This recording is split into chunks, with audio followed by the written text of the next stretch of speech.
Okay, so quick video. Maybe not that quick, I don't know. Maybe I will talk as fast as a manic because that's something a manic would do. And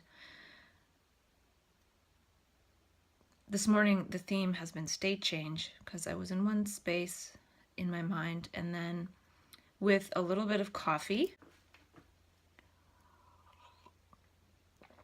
and I went into my song list on my iPhone, and then I just went scroll like that, and it was just going like that, and I put my finger on it, and it was Ace of Base, and it was their newer-ish CD, and for some reason Ace of Base makes me feel really happy and kind of manic. And I remember buying that CD and then ending up in the hospital a little while later, and I felt like the songs on there really resonated with me. There's one about going to California, and then I did end up going to California. So their music is just on my wavelength. It's kind of fun and silly. And the other thing that might have changed my state a little is I was wearing these shorts while I was drying my hair, and these are shorts that I found the very first time I was manic on the ground, and I kept them. Just simple Adidas shorts. And I was singing to Ace of Base too, and it feels like ever since I talked to a friend of mine a few days ago by Skype, and we were talking about how when we interact with people, there's a possibility of passing on our gift and passing on some beauty or something. And ever since then, I feel like I've been able to sing slightly better. I don't know if it's true. And also, I feel like this sore throat that I've had, and it's still going on, actually is the tissue in my throat reorganizing in disguise. And that's something that I could say is, I'm not sick, it's my throat tissue and vocal cords reorganizing slightly so that I can sing better in the future, because I really did want to sing when I was a little kid, and I was always afraid to, and I couldn't sing at all. So that's something I want to work on, or play with, I should say. And I remember meeting this really spiritual type, Jesus-looking guy 6 years ago, and I was in Santa Barbara, and when I came back, he emailed me and he said, have you started singing yet? And we had this really long eye stare thing happening, so I think he was trying to pass on that, sort of like the passing on that gift thing that a friend of mine and I were talking about recently. So I've been considering magical things like that within the last half an hour. And I was listening to a few of my self-dialogues, just random intervals and not all of it. And I ended up listening to one that I had made right after that crisis I had in January, and I'm finding that these dialogues with myself have messages, because I talk about things that I'm moving towards doing, like coming off meds, which I hadn't done at that point. But I also talk about things that are clues for me, like being grateful for the clubhouse and saying things like I kind of owe my life to that place.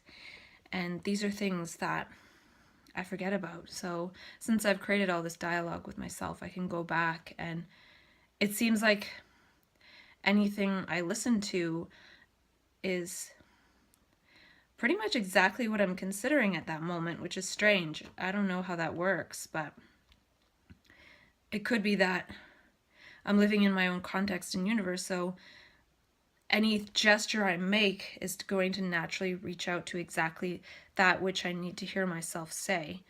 It's strange. It's happened pretty much every time I've listened to anything that I've talked about with myself, and I haven't really done it that much. So yeah, that was really interesting, and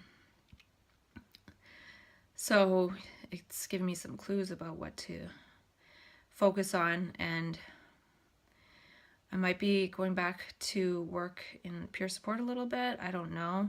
I know I've talked against that, but I would be doing more facilitation, which I do enjoy. And also, I might be getting a job out of town, so things could really be changing in the next week. And I'm excited. And yeah, so I also heard myself say, just get up and be ready for the day. And I have been doing that, and then I usually dialogue with myself, but I have to focus on the question, what would a manic do? And I'm feeling this energy around creating my artist self and making these videos a little bit more fun and reaching out and playing with the universe a little bit.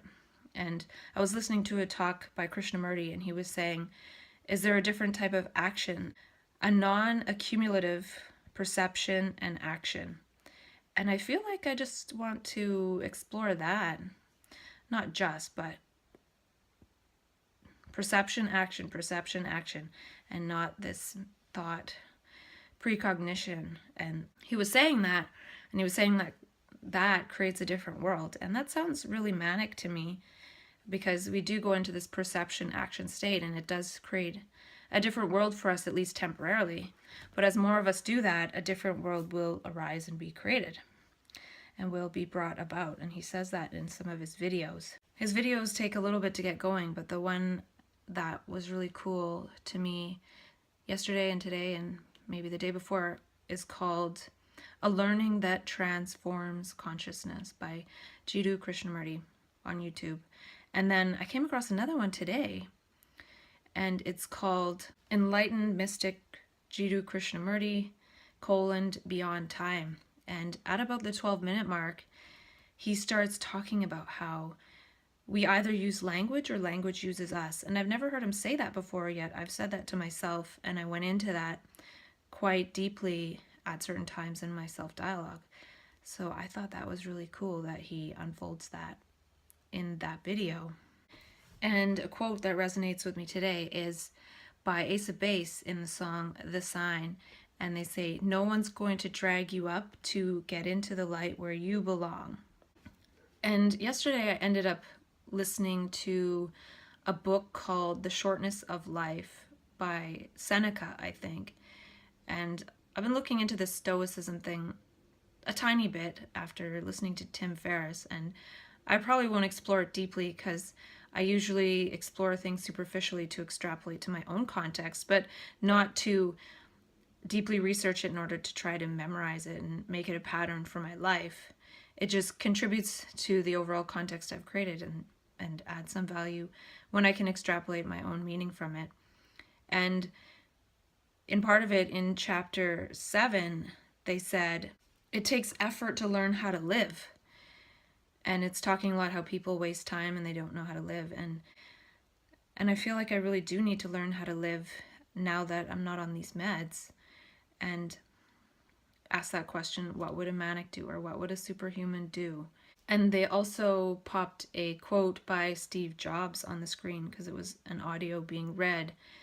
And he said, remembering that I'll be dead soon is the most important tool I've ever encountered to help me make the big choices in life. And so yeah, I feel like I need to make some big choices soon and also learn how to live and make that effort to learn how to live, learn how to live, learn how to live. And I already understand that because I've been in those states before where it feels like this energy of living and exploring that. And yesterday I cleaned out a box of my stuff and it's papers and things, and I came across this drawing I made in this Rocket book, which is that microwavable notebook that I got because I like those types of gadgets, though I haven't used it that much. And it's something about how if we have these circulating thoughts,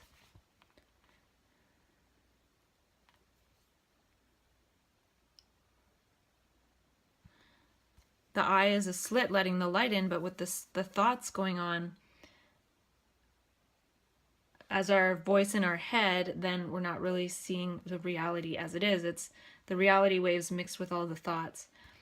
But if we're clear and our head is quiet, and then if we give voice to our clear perceptions, the brain creates particles when it sees the real. So seeing the real creates that real reality, whereas if it's mediated by thought, we're not really seeing actuality. So I also realized today when I was looking at it that when we give voice to things from a clear space, that then makes those particles available for us to experience. So giving voice resonates with the waves of actuality, and since there's so much information, it will bring that information to us, which is also what's happening when we have the circular thoughts, but then reality seems to be repeating. So we can talk our way out of this repetitious reality. And yeah, I need to continue to